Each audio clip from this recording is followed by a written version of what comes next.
Contracapa.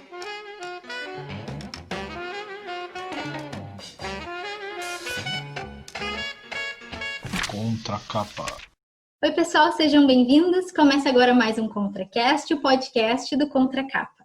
Olá, pessoal, eu sou o Etienne. Oi, gente, eu sou a Luísa. E eu sou a Joana. O nosso convidado de hoje é o diretor, produtor e roteirista Wagner de Assis, que, entre tantas produções, dirigiu e roteirizou O Nosso Lar, Kardec, e a gente está aqui para conversar um pouquinho com ele hoje sobre processos criativos. A gente vai ver a literatura ganhando vida nas telas. Wagner, tudo bem? Seja bem-vindo. Conta um pouquinho para a gente da tua trajetória no cinema.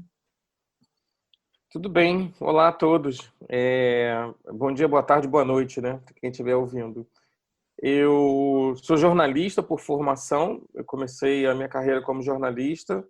Me formei na Faculdade da Cidade do Rio de Janeiro em 1992.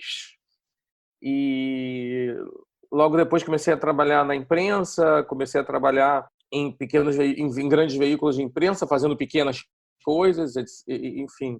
E acabei conseguindo uma posição na TV Globo, no departamento de comunicação da TV Globo, que era, na época, um departamento que atuava muito como uma redação de jornalismo dentro da TV Globo. E eles produziam um boletim de divulgação semanal, que eram produzidos por jornalistas, fazendo matérias de divulgação. Não vou dizer que eram matérias completamente chapa branca, mas eram matérias, enfim, de divulgação sobre tudo que a Globo produzia, e enviava esse boletim de divulgação para o Brasil inteiro. Eram rodados mais de 15 mil boletins semanalmente. Então era um trabalho insano de reportagem, porque tinha que produzir 4, 5 reportagens por dia sobre a novela, sobre o ator, sobre o Globo Repórter, enfim, toda a programação na TV Globo. Isso para mim foi uma tremenda faculdade, segunda faculdade, porque eu tive a oportunidade de cair dentro do melhor núcleo de produção audiovisual que existiu no Brasil durante muitos e muitos anos, e acompanhar, então, muito de perto o trabalho de todos os autores, todos os diretores, todos os atores, pós-produção e também lançamento, ou seja, era um complexo inteiro de produção do mundo audiovisual. Foi incrível, porque logo depois eu percebi que o jornalismo que eu tinha feito me ajudava muito a olhar e contar histórias, mas eu não queria contar histórias apenas do dia a dia, né? Histórias do cotidiano, às quais o jornalismo se alimenta. E aí eu pensei e falei, olha, é isso que eu quero fazer, eu quero contar histórias ficcionais. Tanto que eu tinha a possibilidade de até me desenvolver mais para o jornalismo da emissora, mas acabei indo mais para o lado da dramaturgia.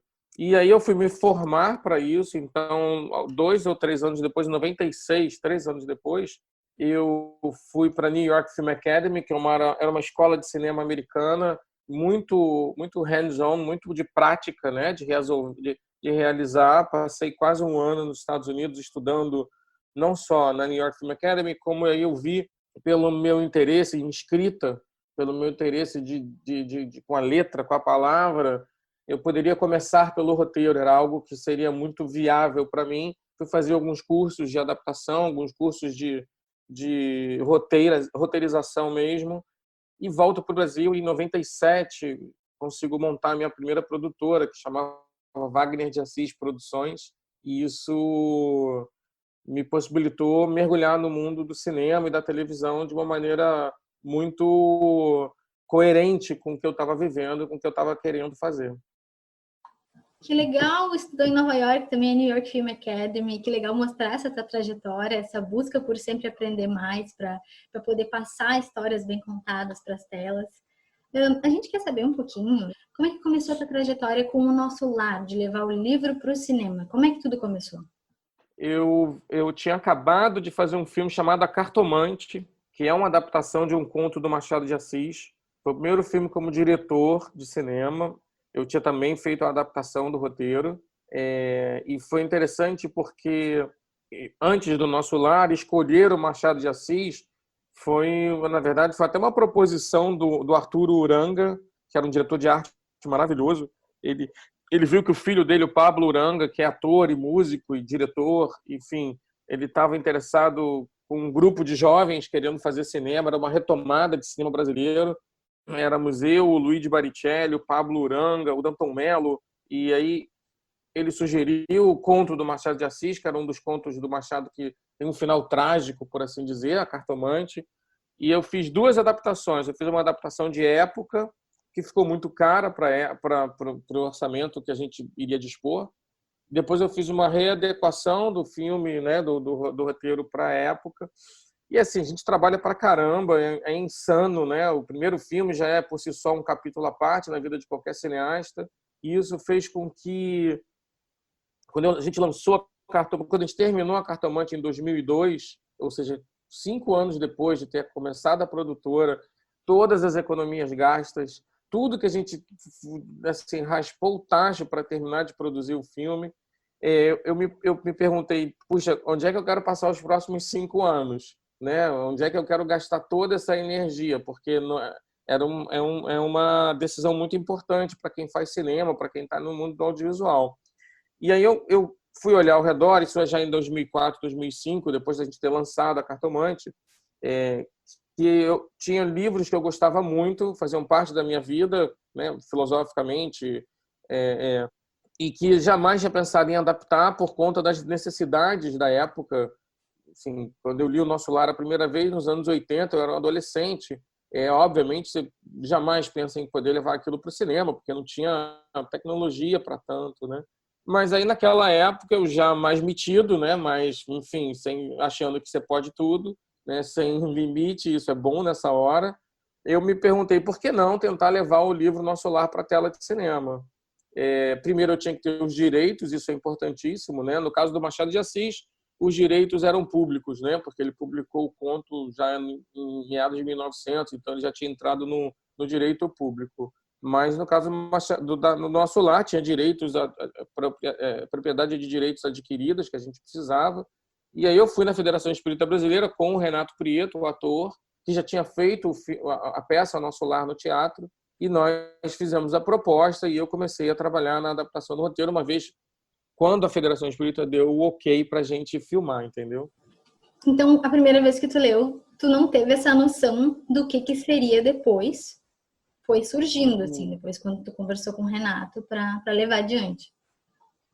Era absolutamente impossível pensar em adaptar o livro Nosso Lar, uma cidade espiritual, né, um mundo espiritual, sem que ficasse o que a gente achava que fosse um padrão de cinema, o que eu particularmente achava que deveria ser um padrão para cinema. Eu me lembro que, por exemplo, a Globo fez uma novela, quando eu entrei na TV Globo em 93, a Ivani Ribeiro estava escrevendo uma novela chamada A Viagem, que é um sucesso do tema, e eu cheguei a acompanhar do meio para o final as gravações da Viagem, e era engraçado porque as soluções visuais eram soluções para a época, né? Ou seja, tinha uma dramaturgia incrível, mas o céu virou um campo de golfe, que foi filmado numa cidade aqui perto do Rio de Janeiro. E era engraçado porque a gente chegava no campo de golfe para a gravação e perguntava assim, o pessoal joga golfe no mundo espiritual, né? Enfim, porque não tinha como criar uma cidade a partir disso, né? Então, obviamente, tudo se passava na imaginação do espectador e na coerência da história.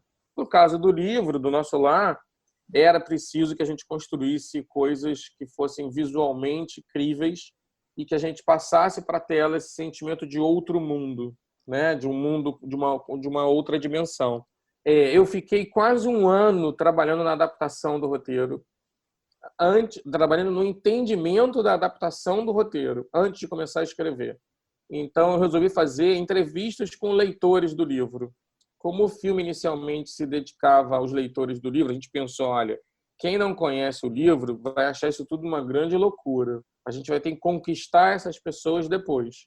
Mas quem conhece o livro vai se referenciar. Então, eu pedi a um amigo meu aqui no Rio, ele foi organizando reuniões de 10 pessoas, de 20 pessoas. Eu entrevistei umas 150 pessoas, mais ou menos. E eram grupos de conversas nos quais o único pré-requisito era ter lido o livro. E eu percebia que, claramente, para a gente adaptar naquele momento um livro tão visual, eu comecei a descobrir que o leitor, quando lê um livro e diz assim, nossa, esse livro é tão visual, ele não lê as entrelinhas do visual. Vou te dar um exemplo muito claro, assim. Eu chegava para as pessoas que tinham lido o livro e falava assim, você já leu o livro Nosso Lar, né? Já li o livro, já estudei o livro, sei o livro de cor e salteado. Aí eu falei, então faz um favor para mim. Se coloca sentado em frente à muralha de Nosso Lar. Claro, a muralha de Nosso Lar é descrita assim, assado, ensopado no capítulo isso. Eu falei, vira de costas para a muralha de Nosso Lar. Imaginariamente, a pessoa virava de costas e falava assim, o que você está vendo? Ninguém sabia o que elas estavam vendo. As pessoas tinham a informação visual de que elas estavam a tantos quilômetros acima da Terra, mas elas não sabiam descrever a relação de profundidade, a relação de descida. Ninguém sabia descrever.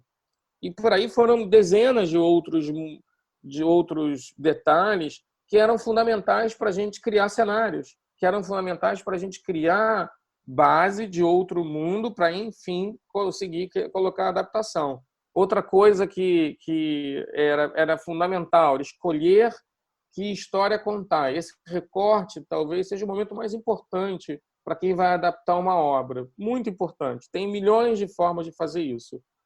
Há roteiristas, diretores, enfim, contadores de histórias, que eles dizem que enquanto eles não estiverem contando a mesma história para 10 pessoas diferentes, esquecendo do livro depois de ler, eles não entenderam a essência do livro.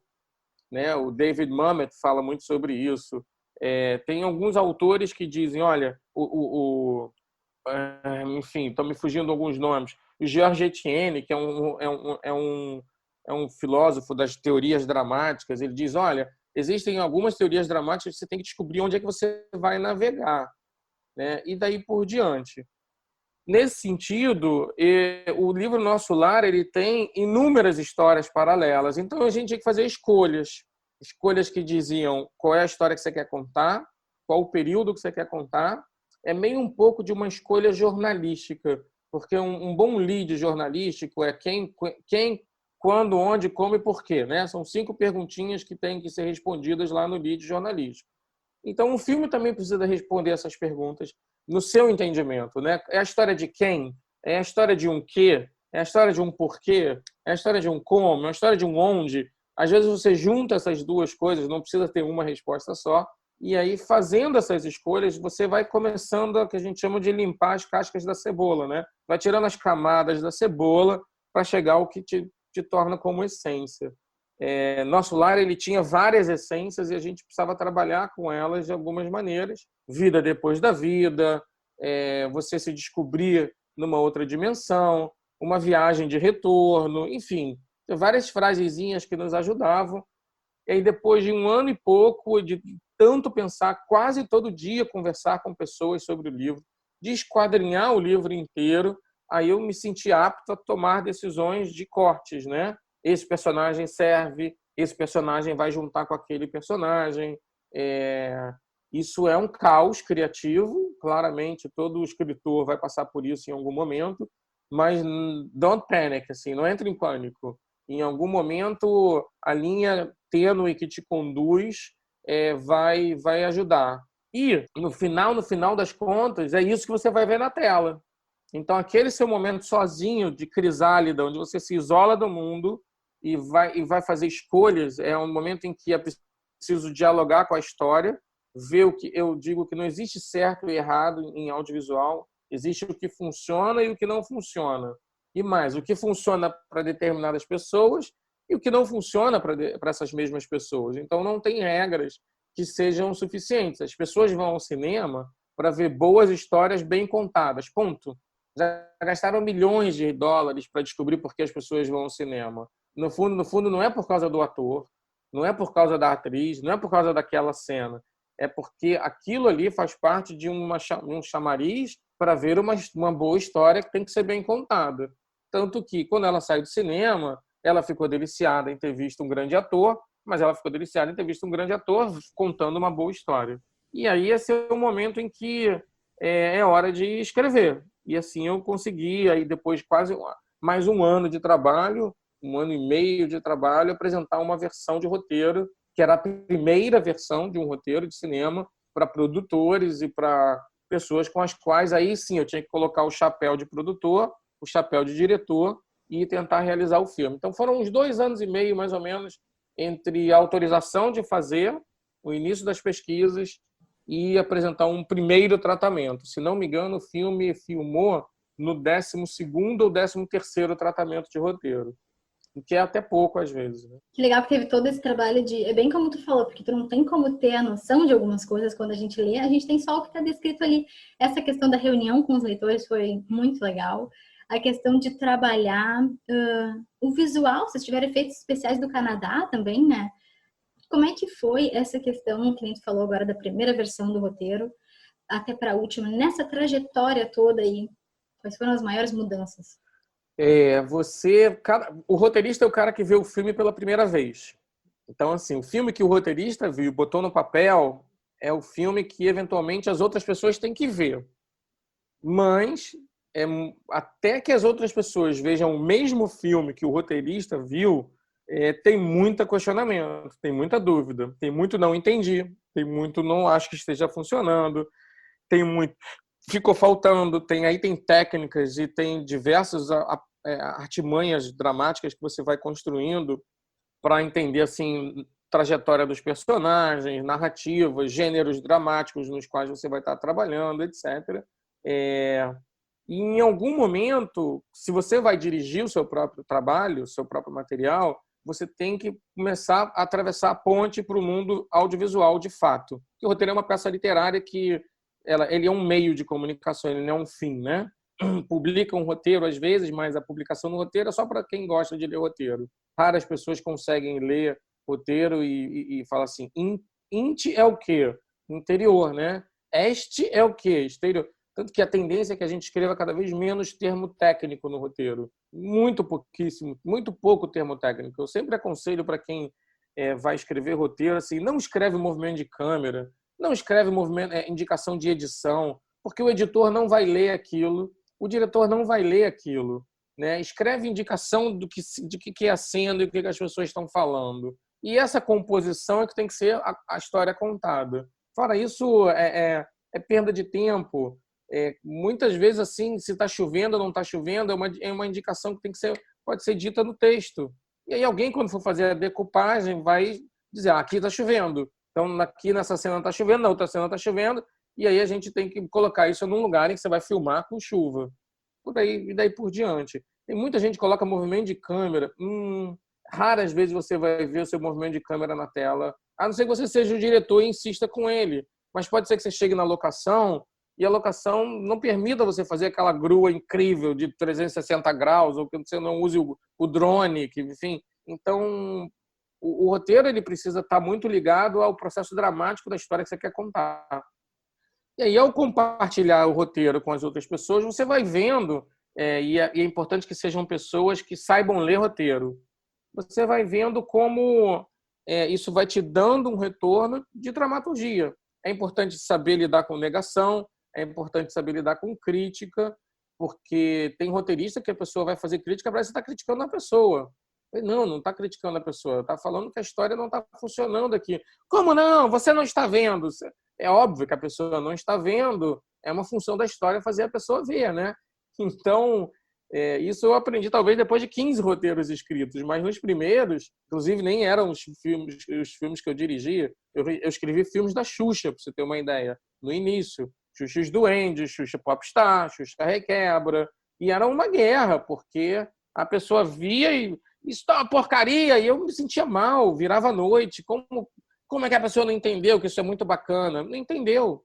É assim que funciona. E para começar a filmar, todo mundo tem que entender. Essa é a regra, porque senão o produtor não vai gostar, não vai querer produzir, o diretor não vai entender nada, vai fazer do jeito dele e daí por diante. Uma das principais coisas que um realizador tem que ter é a capacidade de fazer todo mundo contar a mesma história. Nem que eu convença pessoas de que é mais bacana a gente, naquele momento, fazer o personagem estar de joelhos, orando, do que estar sambando ou dançando funk. Eu talvez tenha que convencer ponto de vista e algumas pessoas vão se deixando levar. Mas é importante estar aberto também para ouvir e pensar outros pontos de vista, porque é incrível como a história ela vai tendo camadas e os personagens vão tendo camadas. E quanto mais você lê e olhar de outras formas, você, aqui ele está sentindo isso e aquilo está sentindo você. Um lugar que você percebe muito isso é com os atores, por exemplo. Quando os atores colocam as mãos, bons atores, né, bons artistas, que não são críticos, mas sim generosos, em que olham aquilo e emprestam para o personagem tudo que eles podem trazer de bagagem, sem dizer, eu quero mudar esta pessoa, mas assim, eu quero entender essa pessoa, e também sem deitar o personagem no divã, né? Sem fazer muita psicologia. Os artistas trazem muita coisa, trazem campos emocionais que você desconheceu, eles trazem olhares, eles trazem sutilezas que são maravilhosas para que isso alimente o seu processo criativo. Então, entre o primeiro e o 12º tratamento do Nosso Lar, que é o que a gente foi para a filmagem, a gente teve todo um processo de fazer as pessoas entenderem, compreenderem, contarem a mesma história. E, assim, claramente foi uma dificuldade extra, porque você estava falando do mundo que é impalpável, né? Que é intangível para milhares de pessoas. Então, o diretor de fotografia, o Uli Steiger, que era um diretor, ele é suíço, mas ele é radicado em Hollywood, né? Ele já tinha feito 10.000 antes de Cristo, ele já tinha feito Godzilla, ele já tinha feito um monte de filme de ação, né? Filmes com muito chroma key, e a gente acabou convidando porque ele tinha muita experiência com efeito visual. O Uli lia aquilo, ele não entendia nada. Assim, como assim? Uma cidade paira? Eu falei assim, Uri, é ficção científica. Qual é a proporção da cidade? Entendeu? Então a gente, em alguns momentos, estava lidando com o filme com o padrão de gênero de ficção científica, que era uma forma da equipe entender. Por exemplo, a diretora de arte perguntava, o chão é sujo? O chão da cidade é sujo? Não, o chão da cidade não é sujo, né? Porque não capta poeira. Mas como é que eu dou textura para o chão da cidade? Tem que encontrar uma textura. Então, vamos dar a textura da grama? Pode ter grama? Pode ter grama. E quando chove, tem gotículas nas paredes? Essa é uma das perguntas que eu nunca mais esqueci. Tem gotículas nas paredes? Porque se cai a água tem que respingar. E se respinga, suja o pé das paredes. Falei, não, a chuva que cai não é água H2O, é alguma outra água. Então, a gente foi estabelecendo esses padrões dentro da história que eram visuais, mas ajudariam a gente a contar, a montar os cenários, a contar a história. Figurinos, que são figurinos esvoaçantes, fluídicos. Não tem como fazer figurino fluídico, a não ser que você faça efeito visual para cada figurino, ele vai a $200 milhões. Então, você vai condicionando isso para aquilo que está lá no roteiro. E, além da dificuldade dessas questões técnicas que tu mencionou também, quais tu achas que são as perdas e os ganhos de uma adaptação para o cinema? Bom, eu acho que não tem perda, porque se você esperar o livro inteiro filmado, a perda seria em relação a um livro inteiro, o máximo possível do livro dentro da tela. É impossível. Isso não dialoga com a natureza dos meios de comunicação nos quais você vai trabalhar. A literatura, ela se vale do seu meio de comunicação. Ela tem profundidades que jamais vão ser colocadas dentro do cinema. Já tenta-se, existem muitos filmes que são viagens internas na mente do personagem, tentando fazer isso se transformar numa visualização. Tem muito filme que faz isso, e funciona às vezes, mas é um exercício que às vezes te parece ir contra um pouco da natureza do cinema, que é contar histórias audiovisuais. Então, se você acha que o filme inteiro tem que estar na tela, o livro inteiro tem que estar na tela, vai existir muita perda. Porque você não vai conseguir filmar todas as cenas. Já teve casos de pessoas que tentaram filmar capítulo por capítulo. Tem um exemplo muito clássico, que é o do livro Profecia Celestina. Foi um best-seller de filosofia de autoajuda, né? Os Novos Tempos, etc. E aí muita gente tentou comprar os direitos do livro e um produtor de Hollywood comprou os direitos, mas negociou tão difícil com o autor que a negociação foi: o autor exigiu que ele escrevesse o roteiro, o que é um risco também quando os próprios autores escrevem as adaptações. Ele escreveu capítulo por capítulo como se fossem sequência após sequência. Vocês viram o filme? Eu não vi, ninguém viu, porque o filme ficou horrível, não funcionou. Ninguém gostou do filme. O filme é uma bomba completa, porque, obviamente, você precisa se apropriar de outras leis de narrativa. As leis narrativas do cinema, elas são completamente diferentes das leis narrativas da literatura, e daí por diante. Mas, ao mesmo tempo, tem o caso do Mário Puzo, que foi o autor do roteiro do Poderoso Chefão. Ele escreveu o livro do Poderoso Chefão junto com o roteiro. Olha que incrível. Então, ele foi escrevendo o roteiro, tem documentário sobre isso, e aí, conforme ele via que ele queria escrever muito mais sobre o Don Corleone e não podia colocar isso na tela, ele escreveu isso por um livro. Ele entendeu claramente as relações entre livro e audiovisual e cinema. Então, eu acho que tem muito mais ganhos quando você se pretende a tentar visualizar aquilo. Mas quando você lê o livro é seu, né? Ninguém vai imaginar o livro que você leu diferente. Essa é a vantagem da literatura. Em contrapartida, quando você vê um filme, você vê a proposta de alguém que imaginou aquilo, que foi buscar a essência daquilo e te contar. Não quer dizer que aquilo seja o definitivo. Se daqui 20 anos filmarem O Nosso Lar de novo, vão, e não for eu, né? Não vai ser eu, mas enfim, vão imaginar diferente, vão trabalhar diferente e tudo certo, é assim que funciona, né? E, Wagner, claro, é impossível falar contigo sem puxar essa questão do Nosso Lar, porque foi muito marcante. Inclusive, o Nosso Lar está fazendo 10 anos esse ano, em 2020, né? Então, passou bem rápido. E foi aquele sucesso de bilheteria vindo de um best-seller, vindo de um livro muito vendido do Chico Xavier. Então, é muito impactante, foi uma experiência muito grandiosa. Mas nos chamou a atenção também, quando a gente estava fazendo a pesquisa aqui para o podcast, que você estreia como diretor e produtor lá atrás com A Cartomante, que foi o que você citou aqui para nós anteriormente. E aí A Cartomante é apenas um dos contos mais reconhecidos do maior autor brasileiro, que é o Machado de Assis. Ou seja, é um desafio gigantesco para um jovem, para um profissional ainda iniciando em algumas coisas, por mais que já tivesse experiência como roteirista. Então, eu queria ouvir um pouquinho para ti como é que foi aquela experiência e também, assim, o que você hoje, 15 ou 20 anos depois, diria para aquele jovem roteirista que se viu diante desse desafio de adaptar um texto tão consagrado, de um autor tão consagrado. Vou começar pelo fim. Eu diria, não corra tanto. Não acelere tanto a história. Eu acho que talvez isso é uma coisa que, quando eu vejo como primeiro trabalho, e aí talvez como diretor, mas e como roteirista, eu diria, não precisa acontecer tanta coisa num filme para contar a história, né? Acontece muita coisa na adaptação da Cartomante. Tinha muitas camadas assim da traição da Rita, do Camilo, e a gente, quando a gente entendeu que o filme seria um filme adaptado para a época atual, a gente tinha que tirar diversas coisas que no passado faziam sentido, né? E que nem se você fosse fazer Capitu hoje, era só fazer um exame de DNA, né? No Bentinho, tá tudo certo, né? Não tinha livro, não tem nem roteiro. Então, nesse sentido, eu diria, não corra tanto, porque eu acho que a gente acaba querendo colocar o melhor da história dentro dela e ter desapego nessa hora é fundamental. O desapego de cortar talvez seja dos grandes, porque você está ajudando a história. O famoso menos é mais é verdade.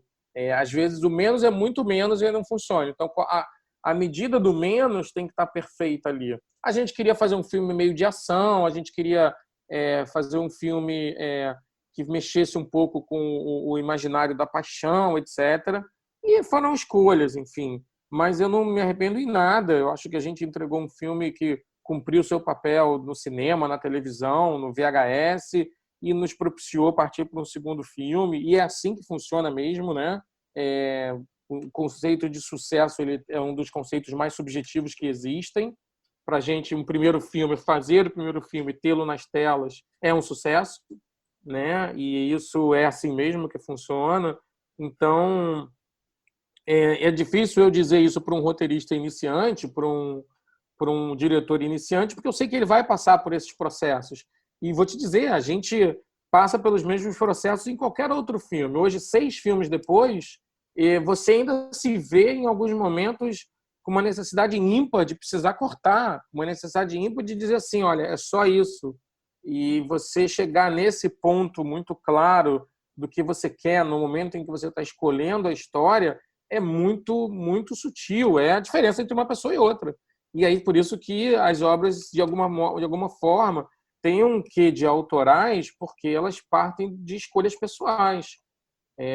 Não se faz filme de estúdio no Brasil, mas mesmo nos Estados Unidos, quando você faz filme de estúdio, você coloca a sua marca, por assim dizer, e eu acho que isso não é uma marca, é um jeito de contar. E o jeito de contar de cada pessoa vai ser diferente. Se vocês 3 forem contar uma história audiovisual, vocês vão fazer 3 filmes diferentes da mesma história. Você tem que ter bem um pouco de... você tem que perder o medo também, né? Ou seja, adaptar o Machado de Assis, adaptar um livro como O Nosso Lar, em que as pessoas vão assim, nossa, o livro Nosso Lar vendeu 1,5 milhão de cópias, o Machado de Assis é o maior autor. Sim, mas se você se dispõe a fazer isso e fizer isso com medo, é pior, né? Ou seja, para fazer, é melhor fazer com coragem do que fazer com medo, porque senão você não toma as decisões. Eu lembro que no caso do Nosso Lar, eu juntei personagens, eu tive que tirar um personagem que eu adorava, que é o médico chamado Henrique de Luna, que é o médico que cuidava do André Luiz nas câmaras de reedificação quando ele entra, nos hospitais. Mas ele tinha a mesma função dramática da enfermeira Narcisa e a mesma função dramática do Clarencio, que foi o cara que o resgatou. Então, eu precisava escolher. Então, tem muita fala do Henrique de Luna que está no personagem do Clarencio. Tem muita fala do Henrique de Luna e ações do Henrique de Luna que está na enfermeira Narcisa. Isso é uma coisa que, enfim, um dia eu vou pedir perdão ao espírito do Henrique de Luna, espero que ele tenha entendido, mas é uma escolha que você tem que fazer. E daí por diante, tem tantas outras. Quando a gente for falar do Kardec, eu vou mencionar isso de novo, né? Enfim. E assim, Wagner, desde o início tu tem essa experiência de todas as etapas do processo, né? Qual a tua função preferida entre produção, direção e a escrita do roteiro? Boa pergunta. Eu vou falar porque a menos preferida é a produção. Porque produção dói, produção você lida com logística, produção você lida com o lado indústria do cinema. Produção eu só sou produtor porque eu preciso existir. A minha produtora, enfim, é uma empresa na qual eu assino, que eu sou responsável, mas toda vez que eu puder ter pessoas que pensem logisticamente, artisticamente por um projeto ao meu lado, eu vou ter, porque é muito cansativo você lidar, mas eu não deixo de ser o produtor, eu não deixo de prestar atenção nos números, eu não deixo de prestar atenção no caminhar da coisa, né? No prejuízo de uma cena, no como é que a gente ganhou, no tempo de filmagem, isso é fundamental, né? Hoje em dia você filma quase por minuto um longa-metragem, é uma coisa impressionante, mas você tem o tempo de realização, isso tudo pensado na pré-produção, então, ou seja, o trabalho de produtor é um trabalho que te exaure, exaustivo. O trabalho de produtor faz com que você tenha que conseguir dinheiro, o que é muito cansativo. Você passa 4 anos para levantar dinheiro, porque é um processo de você ter que convencer pessoas ou dar entrada em editais ou buscar recurso no governo, e é um vai e volta de documento. Então, esse é o que eu menos gosto, né? E aí, assim, eu acho que o diretor é uma extensão do roteirista. O diretor é alguém que tenta colocar por o diretor. Por isso que eu não gosto do crédito um filme de. Eu não gosto e não uso. Eu só usei na Cartomante uma vez e me fez mal, porque não é um filme do Wagner de Assis, né? Eu não fiz a fotografia do filme, eu não sou o ator que está lá na frente da tela, eu não fiz a direção de arte, eu não fui o produtor. Eu tenho responsabilidades e assumo elas, e quem for fazer tem que assumir, né? Tomar as pedradas aos críticas, ou enfim, as contingências do fato. Mas o diretor de fotografia tem que fazer o mesmo filme comigo.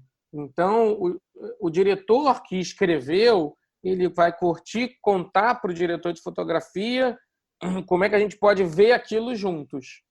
Ele vai curtir dizer para o ator como é que ele viu aquilo sentido juntos. E aí o ator foi para um caminho completamente diferente. Você diz, olha, eu acho que eu vejo ele mais assim. menos assado, mais ensopado. Então, é um processo de construção em conjunto. E é muito legal, porque isso é o momento em que o time entra em campo. Esse é o momento do circo, é o momento em que a câmera liga, o mundo inteiro ao redor para. E é muito maluco isso, porque é mágico. Continua sendo mágico depois de 23 anos, e eu tenho certeza que vai continuar sendo mágico. Você está no centro da cidade, do Rio de Janeiro, com ônibus passando atrás, com a Avenida Rio Branco. Você está num lugar que tem uma locação que tem uma parede de época, e você está filmando ali um cara vestido do século XIX, e as pessoas acreditam que ali você está no século XIX, entendeu? Como se criasse uma redoma, aquela redoma do Dark, né? Você cria uma redoma e ali você está no século XIX. E isso é fantástico. Por isso todo mundo quer fazer cinema, porque na hora que liga a câmera, eu já fiz isso algumas vezes, obviamente você como diretor você tem que estar olhando o video assistant, né? Mas quando eu vou a filmagens de amigos, e durante anos eu vi isso na TV Globo, na hora que dá o ação, na hora que diz gravando, você olha ao redor, está todo mundo ficcionado, está todo mundo preso naquele momento ali. E isso é sensacional. Talvez isso é mais legal, às vezes, do que ver o filme na tela, às vezes. Ver o filme na tela é mágico também, porque é uma comunicação com o público. É onde tudo que você estava pensando chegou lá e você vê. Então, no set de cinema, quando eu não estou dirigindo, eu olho para o lado e vejo as reações das pessoas. Eu vejo as reações dos outros atores. A gente chora, a gente se emociona. Às vezes você se emociona com um take de 10 segundos. Né? Eu lembro quando a Chica Xavier foi dizer vai com Deus, doutor André, numa das cenas do Nosso Lar, tinha, sei lá, 150 pessoas chorando ao redor, com a emoção que aquela pessoa emprestou para todo mundo, emprestou para o personagem. Né? E, por fim, eu diria que o roteirista é onde é a bagunça de eu comigo mesmo, né? É o bacana das minhas autodiscussões. O roteirista, o que ele menos faz, claramente, é digitar. O que ele mais faz é ficar com aquilo na cabeça, enlouquecidamente, girando, e você vê coisas, e você pensa coisas. Eu ando com bloquinhos, eu ando com papeizinhos assim do lado, com caneta, porque são ideias que vão vindo, e desenhos e gráficos, e é quase, não é infantil, mas é quase primitivo do ponto de vista de criação. É barro, né? Você vai colocando e aí, em algum momento, você digita, mas você está 24 horas por dia escrevendo. Tanto que eu sempre briguei com os produtores no início da carreira, que era muito assim, você faz uma reunião às 5 da tarde, aí ele te pede uma sinopse, e ele fala assim, então, você me entrega amanhã 10 da manhã? Uma página e meia? Aí você fala assim, como assim? Uma página e meia, tranquila, só digitar. E não é só digitar, né? Nunca foi só digitar. Então, não é que todos os produtores sejam insensíveis, é que, às vezes, não se entende todo o interior do que você está sentindo pelo personagem. É importante sentir pelo personagem, sentir com o personagem. O que esta mulher está sentindo nesse momento? Né? Ela está sendo, sei lá, ela vai ser devorada pelos leões num circo romano. O que ela está sentindo? Talvez você nunca chegue lá, mas eu tenho que me fazer essas perguntas. Essas milhões de perguntas que você se faz como roteirista, impressionantemente, elas vão te acompanhar ao longo do processo do filme. Elas vão te acompanhar como produtor. Precisa ser devorada pelos leões? É uma pergunta que, como produtor, você vai saber. Elas vão te acompanhar como diretor, de joelhos, deitada, chorando, em close, num take aberto.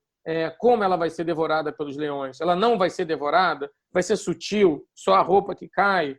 E ela vai ser devorada, ela vai te acompanhar na edição, né? Usa este lado, usa aquele lado, para a gente. Vamos usar esta música para que o leão devorando seja dramático, ou não vamos usar música alguma, vamos usar só respiração para que seja mais dramático ainda.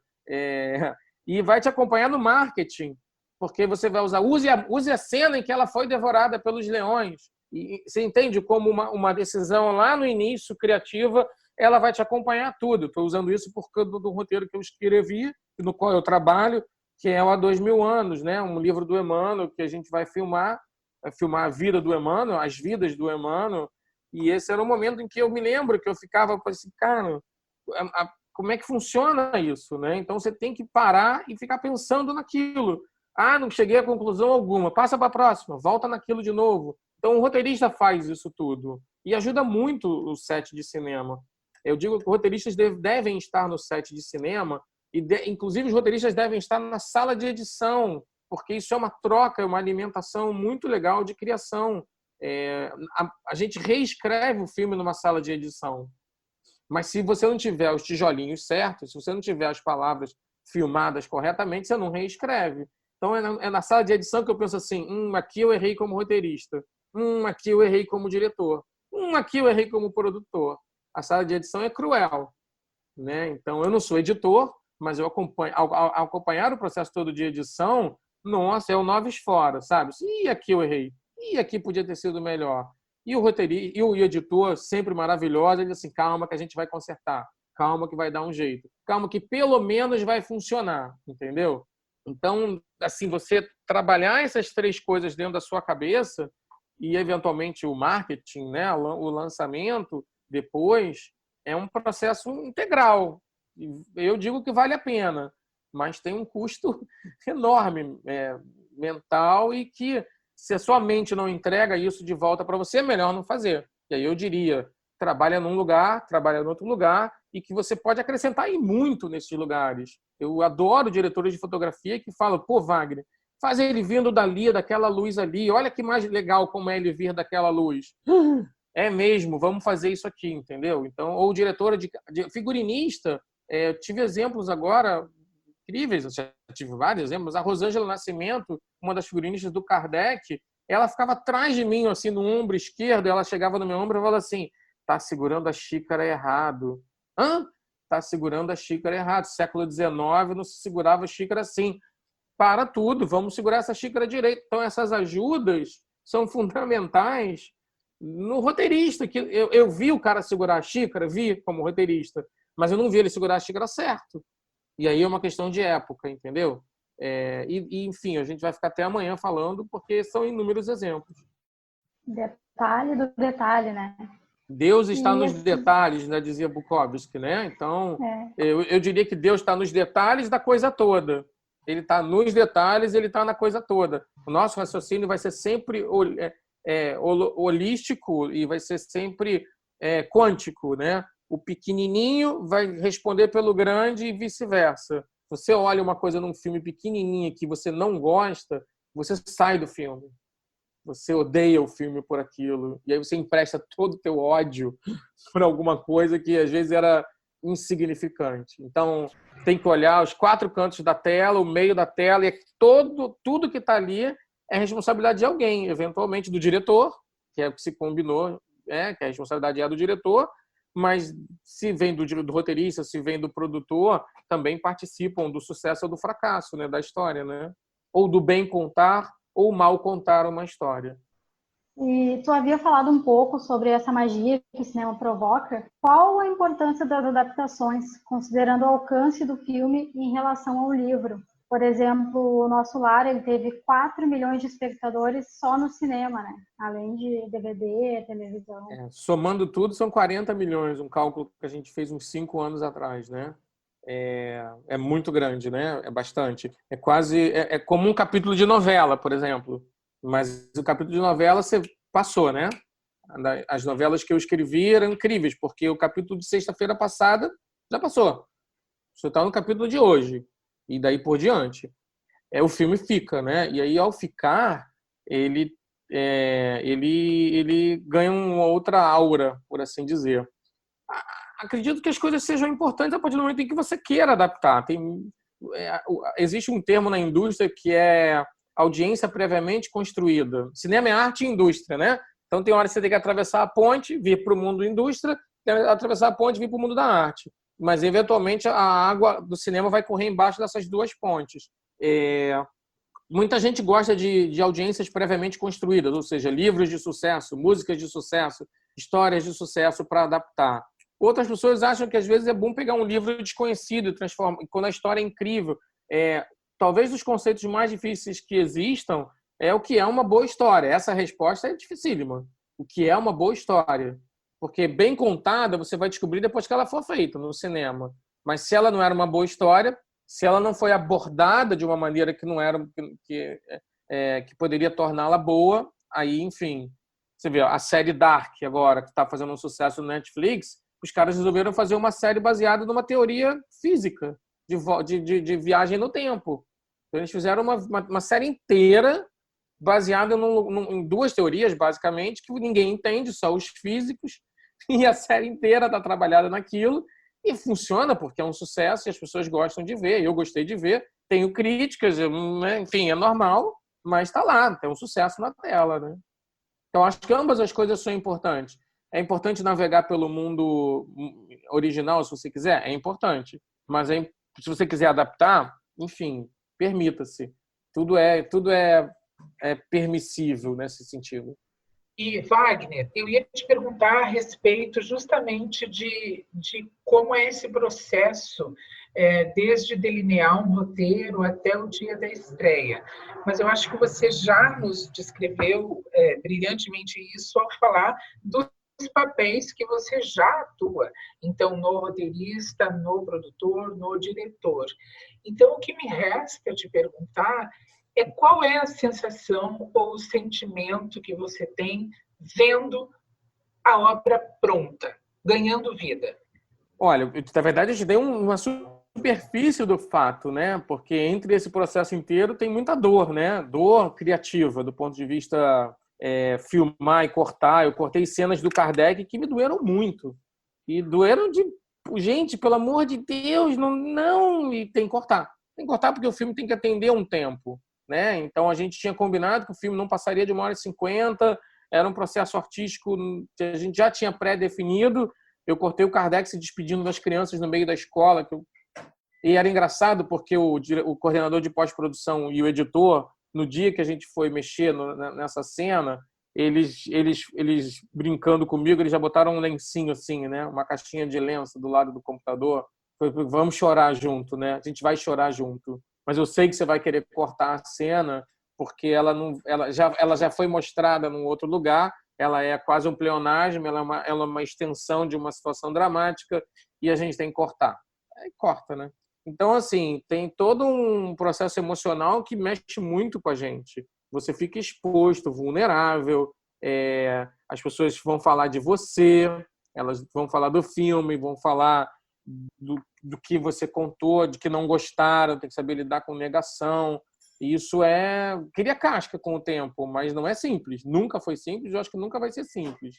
Fazer cinema, se algum dia eu escrever uma biografia, eu digo que minha biografia vai se chamar Simples, Rápido e Fácil, porque nada disso existe em cinema, em nenhuma etapa do cinema.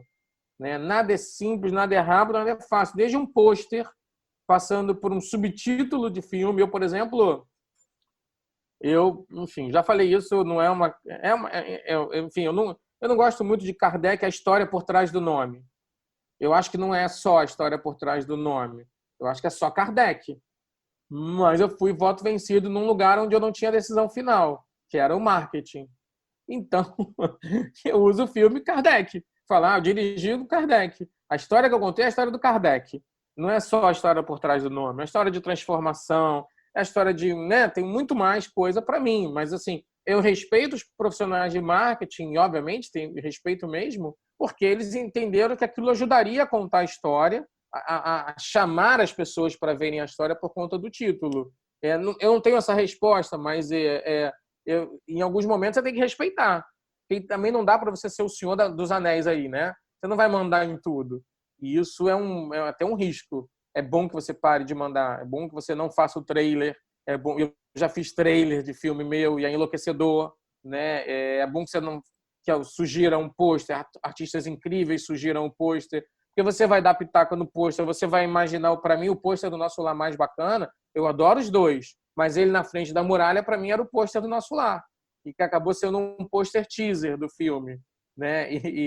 E obviamente, o outro pôster ajudou muito, porque assim, o pessoal do marketing da Fox tinha toda a razão. Era legal mostrar a cidade. Assim, o nome do filme é o nome da cidade, então mostra a cidade, a relação dela com a Terra, e eles colocaram os personagens mais transparentes assim contra o céu, né? Então, todo esse processo tem lá na frente, o que eu digo que terminou, aí você termina de andar na sua ponte da arte, você tem que atravessar para a ponte da indústria. E isso é um processo muito grandioso, muito importante, e depende do que você quer com o filme. Muitas vezes é importante a gente se perguntar o que a gente quer com o filme, né? E acho que isso vai guiar. Eu quero fazer um filme de 80 milhões de espectadores, etc. Você não está no lugar certo, não é a história correta, né? Eu quero fazer um filme que fale de amor. Bem bacana. Independente de quem veja, independente de quem veja. O Amor Assombrado, que é o último filme que a gente lançou, é um filme que fala sobre loucura. Eu queria falar sobre loucura sob o ponto de vista da mediunidade descontrolada. Então eu fiz o filme. Pouquíssima gente viu nos cinemas, pouquíssima. Mas agora ele está começando a ser visto no Now, na Apple TV, nos streams. Agora, dia 15 de julho, ele entra na Netflix. Eu sei que ele vai ser mais visto ainda. É a Menina Índigo, eu queria falar de nova geração. Então, a mesma coisa. É uma história original, baseada em várias histórias que eu fui pesquisando. Eu fiz um documentário para pesquisar sobre o tema de crianças índigo, crianças superdotadas, nova geração. Esse documentário me ajudou a montar o filme. Então, é muito o que você quer, e isso vai delinear todo o teu caminho até a tela. E aí, cara, quando chega na tela de cinema, tem dois motivos, assim, tem duas coisas muito importantes. Uma é que você não aguenta mais ver o filme, você está enfastiado, é uma tortura, porque você viu o filme 985 vezes e você tem 8 sessões de pré-estreias para atender. Então, o que eu faço? Eu olho para as pessoas, eu fico vendo as reações do público, porque eu já sei de cor tudo que está ali na tela. E em algum momento vira uma tortura ver o filme. Eu vou te dizer que eu revi o Nosso Lar agora, quando ele estreou na Amazon, agora semana passada. Ele entrou na Amazon 10 anos depois, na Amazon Prime, para o Brasil, para a América Latina, e imediatamente veio uma enxurrada de gente falando sobre o filme para mim, né? Pelas mídias sociais, etc.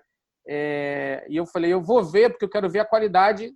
E o filme tem uma qualidade de 4K ainda incrível, né? Parece um filme filmado ontem. A gente filmou em película e depois jogou ele para 4K, que foi super acertado. E aí eu revi o filme, mas eu não consegui. Eu e minha mulher, eu revendo o filme, eu falo assim, aquilo ali, lembra daquele caminhão que quebrou ali naquela cena? Lembra da chuva que caiu? E ela, para que eu quero ver o filme. Eu falei, eu não consigo, né? E ela se emocionou de novo na cena em que ele reencontra a mãe. Aí eu falei, você se emocionou de novo? Quase briguei com ela, né? Você está chorando de novo na cena da guerra, que é uma cena linda, né? E, obviamente, tem momentos... Eu me emociono em vários momentos. Me emociono durante a filmagem, me emociono na sala de edição. Tem um momento em que eu vejo o filme sozinho. Sabe? Quando eu junto o primeiro corte, que a gente chama de First Assemble. Quando você junta o filme inteiro, junta tudo que a gente filmou. 2h20, 2h40, 2 horas, enfim. E aí eu boto uma música temporária. Às vezes nem tem trilha sonora. O que eu faço? Deixa eu ver o filme. Deixa eu ver o que a gente fez. Esse momento é maravilhoso. Eu amo, porque sou eu e o produto, entendeu? Então, e agora? E agora? Vamos onde? Não dá para exibir 2h30 de Kardec, né? Ai, que pena. Eu adoraria. Lindo. Não me arrependi de nada. Tá tudo certinho. As cenas estão todas montadinhas, mas agora é hora de cortar, né? Então, essa tem uma relação bacana de criatividade com a própria história em si, e que ela é muito bacana, ela me alimenta muito, me deixa muito feliz. Eu tenho a relatar milhares de momentos de alegria nesse processo inteiro. Talvez seja porque eu não entendo como fazer diferente, viu, Tiene? Senão eu teria... não gosto, fico muito triste, vou ficar triste se alguém disser para mim assim, pô, fiz um filme contigo, achei horrível o processo de filmagem. Vejo meu nome na tela, não tenho o menor orgulho. Para mim, eu vou ter fracassado no processo de realização. Né? Gosto muito como quando dizem para mim assim, Wagner, já consegui 4 trabalhos só por causa do Nosso Lar. Como assim? As pessoas veem meu nome no crédito e me contratam. Nossa, isso me dá uma alegria, cara. Isso é muito legal. Né? Porque você vê que o cara tem orgulho do que ele fez, ele mostra, né? Assim, olha o que eu já fiz, olha onde eu já trabalhei. E isso convence as pessoas a contratarem, né? É muito legal. Pode ver os atores dando entrevista e dizendo assim, pô, aquele personagem me acrescentou tanto para minha carreira. Foi tão legal ter feito aquele personagem. não sou unanimidade, né? Obviamente não é para ser, toda unanimidade é burra, mas eu acho que todo esse processo me leva a estar sempre trabalhando nesse aspecto. E eu gosto muito, Vitor, eu gosto muito. É muito emocionante. Tem um custo altíssimo emocional, pessoal, familiar. Se você não tiver uma família que te entenda, mulher e filhos, hoje em dia eles brincam comigo o tempo todo, mas ainda está trabalhando, para de escrever, papai sai do computador. E agora trabalhando em home office, então, né, tem uma regra aqui, ele colou aqui atrás, papai não pode usar computador quando a gente for dormir, porque é um preço altíssimo. Eu sei o custo disso, pessoal. Tento falar para as pessoas que tem um custo alto, mas acho que cada pessoa vai descobrir o custo em sua própria estrada, entendeu? Eu queria comentar que, assim, tu comentou da questão dos atores, dos personagens. A gente quer falar de Kardec também, mas, assim, como é que é a escolha do elenco? Como é que tu apresenta o ator ao personagem? Essa criação, esse processo deve ser incrível também. É um processo incrível, mas eu não tenho teoria para isso, viu? Porque eu digo que eu digo que é mais difícil que escalar a seleção brasileira. Eu nunca fui técnico da seleção brasileira. Porque a seleção brasileira você troca o atleta, né? Você troca o jogador e eventualmente você troca o técnico. Mas quando você escala um ator, você nunca mais vai trocar. Eu vejo 10 anos depois do nosso lá, tá lá o mesmo ator. Não posso filmar de novo. E graças a Deus eu gosto de todos. Mas enfim, eu já errei. E quando você erra, nossa. Então é importante ter quando estar atento para o momento. É importante estar atento para o olhar. É importante, tipo, eu digo para os atores assim, não achem que o teste que você vai fazer comigo vai ser fundamental. O teste é um componente. A escolha ela passa por algum outro lugar que é imponderável. Pode ser o olhar, pode ser a foto que eu vi você, pode ser o seu jeito de falar. Porque, em alguma forma, você vai tentando locupletar aquilo que está na tua imaginação. E, muitas vezes, os personagens não têm rosto quando você está escrevendo. É incrível isso. Isso é freudiano, inclusive, né? Muitas vezes, os personagens não têm rosto e você vai preencher aquilo, você vai dar um rosto para aquilo, né? Então, pelo amor de Deus, o dia que eu escolher alguém para trabalhar num filme que tenha temática espírita, porque a pessoa é espírita, me prende. Porque eu não entendi nada, né? Me derruba. Assim, eu vou fazer mal à doutrina espírita e vou fazer mal ao cinema. As pessoas vêm trabalhar porque deu liga, sintonizou. E sintonia é algo que você não consegue muito mensurar. Então, tem cada ator, cada elenco escalado é um caso diferente. A Letícia Braga, que fez a Sofia, da Menina Índigo, ela foi a 35ª atriz. Fiz um post ontem, porque me mandaram uma foto do dia do teste, em que ela estava numa antessala, eu tinha espalhado uns lápis, tinha feito um coraçãozinho pequenininho na parede e tinha colocado papéis e tal. Ela pegou um lápis de cera enorme e escreveu o nome dela na parede, grandão. Ela não sabia de nada, mas ela viu um coração escrito lá, ela entendeu que podia escrever na parede, escreveu o nome dela. Aí eu falei assim, tudo bem, Letícia, muito prazer. E aí, tá nervosa para fazer o teste? Ela falou assim, eu não. Falei, não tá nervosa? Mas quem vai fazer o filme é você que tem que estar nervoso. Eu não vou dizer que ela foi escolhida por causa disso, porque a gente fez leitura, a gente fez teste, mas, nossa, uma atriz que chega para você assim, com 9 anos de idade, para fazer um personagem que é desinibido, que pinta a casa inteira, que quer juntar os pais, é bacana ela ter aquele nível de input artístico, né? De energia. Então, cada personagem é uma história diferente de ser escolhida. Eu não gosto muito de que o personagem escolhe seu ator, porque tem eu no meio, né? Tem o diretor no meio. E o diretor interfere, e erra e acerta. Mas, assim, no fundo, tem coisas que são as mesmas de sempre, né? Vontade de fazer, paixão pelo que faz, interesse, generosidade. Todos nós temos que ser muito generosos com a arte. E generosidade é estar disposto a, estar disponível a. Tem atores que você olha e fala assim, a pessoa não está disponível, a pessoa está aqui porque ela acha interessante para a carreira dela. Então, pode ser o melhor visual para isso, mas não vai funcionar, né? Então, tem inúmeras formas de escalar, e por isso que é muito, muito difícil. E quanto às gravações em Paris que vocês fizeram do Kardec, porque é uma época que não é a nossa, tá retratando uma França que já não existe mais, tem que notar tudo, parede. Como é que foi isso? Ah, foi um filme em si, né? Foi um filme de bastidores dentro do filme, porque Legal. foi uma jornada maravilhosa, enlouquecida. A gente fechou uma ponte em frente a Notre-Dame, no centro de Paris, e com carros buzinando para um lado e para o outro, os cidadãos parisienses de saco cheio das filmagens, que quando a gente estava filmando lá, existiam outras 10 filmagens em andamento. Não tinha mais autorização para filmagem. Então, Joana, já imaginou, assim, tinha fila nos acervos de figurino para conseguir os figurinos de época, figurinos Luís XV, figurinos. Então, eu postei uma vez uma foto de um acervo de figurino que acho que é um dos maiores do mundo, assim, tem umas araras só de séculos, né? A arara de século XIX, você não vê o final de tanta roupa que tem. Então, Paris é pujante nesse sentido, né?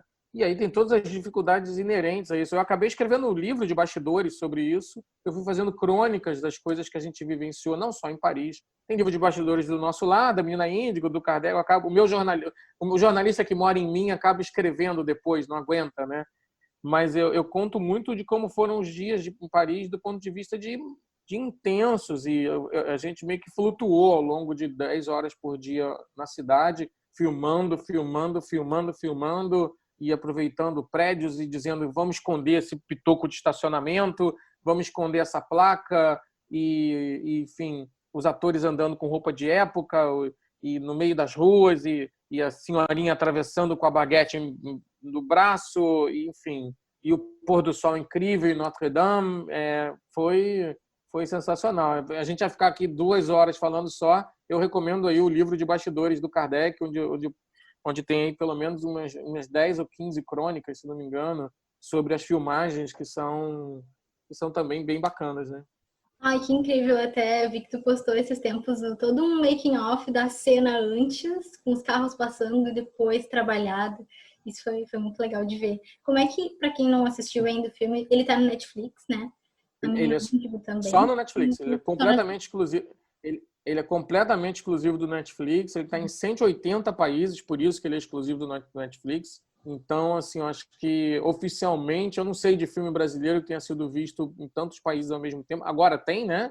Porque o Netflix propicia isso. Então, alguns filmes, produções brasileiras que são original, eles vão para muitos países. Então, não é uma competição isso é só um orgulho de ver que as pessoas veem um filme produzido no Brasil com qualidade internacional, um filme sobre a França, século XIX, para mim um padrão assim, a nada a desejar qualquer grande filme do gênero, e eu recebo feedbacks assim de lugares em que eu nem sei que língua as pessoas estão falando, eu tenho que traduzir no Google para entender o que as pessoas estão dizendo, e é muito bacana, né? Isso é incrível, esse poder do cinema de chegar para tantas pessoas e com mensagens legais. Onde são os outros lugares que a gente pode achar? O Nosso Lar, a Menina Índigo, tuas produções?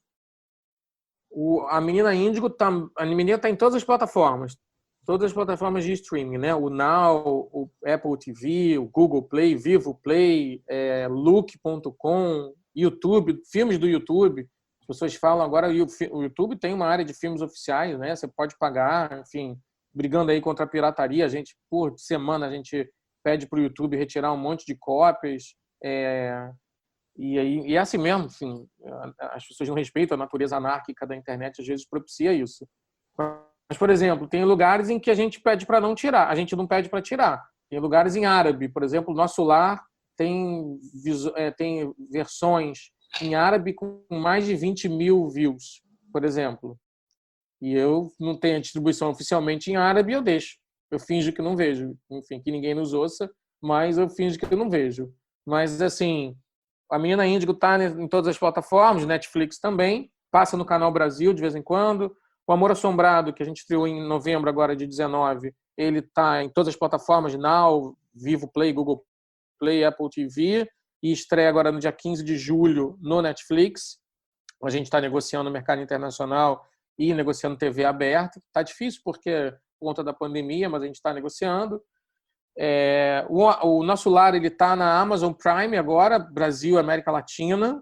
e ele tem distribuição em 39 outros países, ele tem distribuição local na França, na Alemanha, na Finlândia, toda a Europa, América, todos eles têm um lugar onde você pode encontrar alguém que tem os direitos do nosso lar, grandes países, Canadá, México, eu nem sei os nomes de todas as distribuidoras que compraram os direitos do filme para esses países, mas eles estão lá e muita gente vê. Nos Estados Unidos está num portal chamado Gaia.com, que é um portal monstruoso de filmes com temáticas espiritualistas e transcendentais. Eu assim, não passo um mês sem receber 1 ou 2 feedbacks de alguém na América que viu o filme e ficou impactado, quer saber quem é Chico Xavier e daí por diante. Ai, que legal, Wagner. Está sendo muito legal essa nossa conversa aqui. A gente quer saber de ti algum conselho para quem quer começar na escrita de roteiros, para quem quer se dedicar a essa arte. O que tu tem para nos dizer? Eu acho que, assim, para escrever roteiro, você tem que fazer coisas específicas, que é estudar dramaturgia, importante.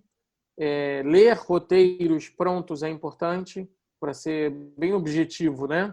Para entender como é que é a linguagem dos roteiros. Existem vários roteiros publicados online. Ver filmes e, obviamente, eu tive um professor na New York Film Academy mais de 20 anos atrás, quase 20, 30 anos atrás, que ele dizia assim, você tem que ver filme ruim. Pô, tem que ver filme ruim. Claro, porque você tem que saber o nome daquele produtor. Se aquele produtor fez aquela porcaria, ele vai fazer teu filme se o teu filme for melhor que o dele. Então, assim, e você tem que ver o filme ruim para dizer assim, o que você faria para consertar esse filme? Como você mexeria nesse filme? Onde você acha que o filme errou? Isso é um olhar e tanto, é um treinamento e tanto. Eu acho que o roteirista tem que ser também formado em generalidades, assim como jornalista, né? Ele tem que ler de tudo, tem que saber pesquisar tudo, ele tem que fuxicar qualquer assunto, que ele tem que ser um curioso da vida. O jornalista é um curioso da vida, porque senão você não descasca a cebola, né? Você não descasca as camadas para descobrir essências e de coisas bacanas, de histórias boas para contar. E, ao mesmo tempo, ele tem que escrever. Porque escrever roteiro é meio que uma autoescola. Tem que praticar. Teu texto vai melhorando, tua forma de descrever vai melhorando. Você tem que ter a generosidade de saber ouvir não. Você tem que ter leitores que sejam leitores de fato e digam para você tá uma porcaria. Pessoas nas quais você pode acreditar que vão dizer está uma porcaria. É difícil isso, mas, enfim, se tiver é bacana. Se não tiver, vai ouvir isso de quem é profissional da área. Não mande roteiro para muita gente ao mesmo tempo. Não faça isso. Não entre em grupos de produtores e diz assim, oi, gente, olha aqui minha história incrível. Isso é mito, entendeu? Isso não funciona assim. Registre o seu material o tempo todo. Eu não posso receber material não solicitado, por exemplo. Você não pode me mandar um roteiro, eu não posso receber. É uma questão jurídica da minha empresa. Porque a gente tem um monte de projetos sendo escrito ao mesmo tempo. Pode ser que alguma coisa que você tenha escrito esteja sendo escrito aqui. E isso protege o seu material e protege o meu material. Eu já cometi o erro de apresentar material em lugares e ver, nossa, será que a pessoa leu o meu material? Porque está lá na tela, entendeu? E você não tem prova de como fazer isso, né? E aí, para se colocar na indústria, de alguma forma você tem que começar. Então, às vezes, é mais fácil começar com quem está começando do que começar com quem é o Steven Spielberg, concorda? Saber que você vai ter que fazer concessões, saber que, às vezes, vão mexer muito no seu roteiro, o seu nome vai passar para argumento, isso aconteceu comigo, e é assim que funciona. E o que você pode continuar fazendo, se isso te move mesmo, é continuar escrevendo, sabe? Continuar escrevendo, continuar escrevendo. E aí existe uma inteligência industrial de entender onde você pode colocar suas histórias, onde você pode profissionalmente se apresentar para profissionais do ramo. Muita gente procura atores, isso é bacana, às vezes atores conseguem abraçar a tua ideia. Você precisa de gente que reme com você. Você precisa de gente que olhe para o teu trabalho e diga assim, vamos tentar junto. E é difícil hoje em dia porque tem muita gente na água, né? Mas essas parcerias estratégicas são importantes do ponto de vista de você se colocar no mercado. Ou tenta fazer sozinho, né? Tenta meter a cara e hoje em dia a internet propicia isso. Junta um grupo de atores e faz um curta-metragem de um roteiro seu. Se for bom, as pessoas vão gostar, vão ver. né? Inscreve em concurso, tem muitos concursos de roteiro, a gente poderia ter muito mais, a nossa política de audiovisual é um horror, mas eu acho que isso é um papo para outro podcast, né? E eu acho que tem que estar ativo no mercado, tem que ler sobre o mercado, tem que entender como funcionam as relações roteirista-diretor, roteirista-produtor e vivenciar isso de alguma maneira. Infelizmente, a gente tem 2 grandes centros somente de produção, que são Rio e São Paulo, mas existe ainda um pouco de produção em Porto Alegre, ainda bem, né? Enfim, existe produção em Curitiba, existe produção no Recife, deveria existir mais produção em Fortaleza, em Brasília, mas assim, Rio e São Paulo é onde estão os lugares, né? Onde estão as grandes empresas que produzem. Então, isso claramente é um impeditivo para quem não quer sair de casa e se meter. Claro que você pode vir, fazer as suas reuniões, existem mercados, existem encontros profissionais e voltar para sua casa e continuar mandando histórias e produzindo e tentando convencer pessoas. Você vai estar num universo de gente, mas desse universo saem pessoas que produzem.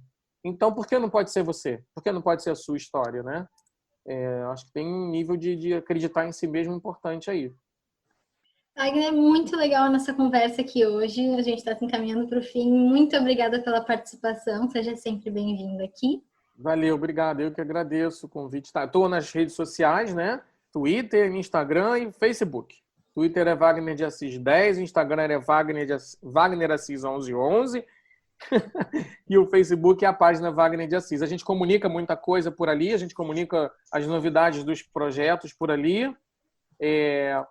Não mande materiais não solicitados. Se você for ator, você pode mandar para contato@cineticafilmes.com.br o seu reel, né? E a gente, obviamente, cadastra. Quando tem teste, a gente informa. E em relação às histórias, a gente acaba... Eu estou sempre de olho. Eu e meus sócios estamos sempre de olho. Mas a gente não pode dizer mande nesse momento, porque a produtora não comporta isso e nem está aberta para isso. Mas quem sabe? Né? Quem sabe? Eu desejo que vocês continuem escrevendo, contando suas histórias. É assim que o mundo cresce, as coisas alimentam. É assim que a arte vai continuar salvando a gente, alimentando a gente. Em tempos como os que a gente está vivendo agora, de pandemia, a arte nos alimenta muito o espírito, né? Enfim, isso é bacana. Parabéns por vocês estarem mergulhados nisso aí. Boa sorte profissional para vocês. Esse foi o ContraCast, o podcast do Contracapa. Muito obrigada a todos que nos acompanharam até aqui e até a próxima temporada.